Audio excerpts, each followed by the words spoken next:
नमस्कार मित्रांनो, प्रत्येकाला कोणता ना कोणता तरी प्राणी आवडत असतो, तर काहींना तर प्राणी पाळायची देखील आवड असते। त्यामध्ये कोण मांजर पाळतं तर कोण कुत्रं। परंतु पुण्यातील एका महिलेने याच्यामध्ये अत्यंत उच्च असा बिंदू गाठलेला आहे। तिने जवळपास 350 मांजरी पाळलेल्या आहेत, त्या देखील तिने आपल्या फ्लॅटमध्ये ठेवलेल्या आहेत। तर मित्रांनो, जाणून घेऊ हा प्रकार नेमका आहे तरी काय। पुण्यातील हडपसरमधल्या एका सोसायटीत अजब असा प्रकार उघड झालेला आहे। एका महिलेने घरात तब्बल 350 मांजरी पाळलेली आहेत। महिलेच्या या प्रतापाने सोसायटीतील नागरिक दुर्गंधी आणि मांजराच्या आवाजामुळे हैराण होऊन गेलेले आहेत। आपल्यापैकी अनेक जण सोसायटीतील अशा समस्यांना कधी ना कधीतरी सामोरं गेलेलाच असाल। पुणे येथे हडपसरमधील मार्वल बाउंटी कोऑपरेटिव्ह हाऊसिंग सोसायटीमधील हा प्रकार आहे। या महिलेने आपल्या घरामध्ये एक नाही दोन नाही तर तब्बल 350 मांजरी पाळल्या। नागरिकांनी वारंवार तक्रार करून देखील महिला कुठलाही प्रतिसाद देत नसल्याचं नागरिकांचं म्हणणं आहे। या मांजरांमुळे काही आजार पसरू शकतात, त्यामुळे त्वरित योग्य ती कारवाई करावी अशी नागरिकांची मागणी आहे।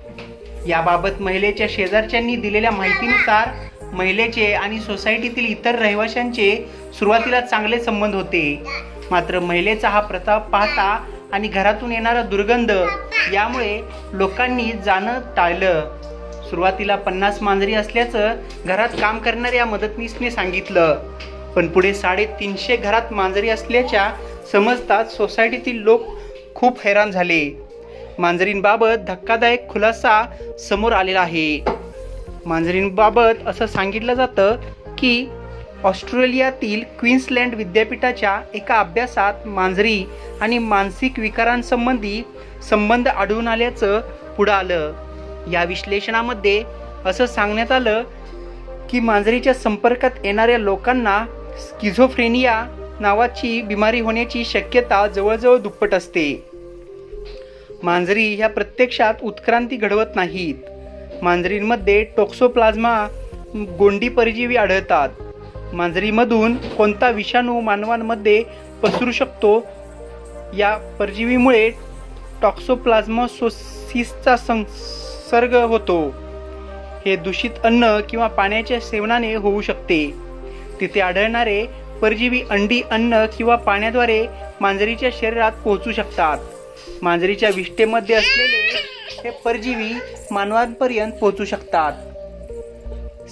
स्किझोफ्रेनिया आणि मांजर यांच्यात काय संबंध आहे? स्किझोफ्रेनिया हा अनेक गंभीर मानसिक विकारांपैकी एक आहे। यामुळे भ्रम, अव्यवस्थित विचार, कल्पनारम्य जगात भटकणे, विचित्र वर्तन इत्यादी लक्षणे दिसू शकतात। हा मानसिक विकार सामान्यतः ताणतणावाशी निगडीत असतो किंवा ते अनुवंशिक आहे। काही प्रकरणांमध्ये रोग किंवा परजीवी मांजरी देखील हे कारणीभूत ठरू शकतात। स्किझोफ्रेनिया लोकसंख्येच्या फक्त 1% लोकांना प्रभावित करतो।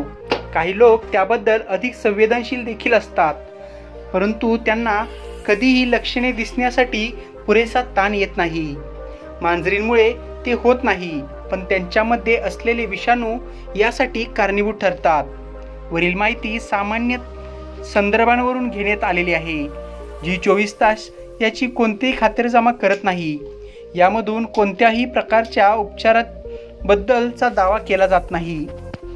तर मित्रांनो, ही होतील पुण्यामधील 350हून जास्त मांजरी पाळणाऱ्या महिलेबद्दलची माहिती। तुम्हाला ही माहिती कशी वाटली हे कमेंट बॉक्समध्ये लिहा। सोबतच व्हिडिओ आवडला असेल तर व्हिडिओला लाईक करा, शेअर करा व आपल्या मराठी यूट्यूब चॅनलला सबस्क्राईब करायचं बिलकुल विसरू नका। लवकरच भेटू पुन्हा एकदा अशाच नवनवीन इंटरेस्टिंग आणि इन्फॉर्मेटिव्ह व्हिडिओसोबत। तोपर्यंत स्वतःची काळजी घ्या। जय हिंद, जय महाराष्ट्र, जय जिजाऊ, जय शिवराय।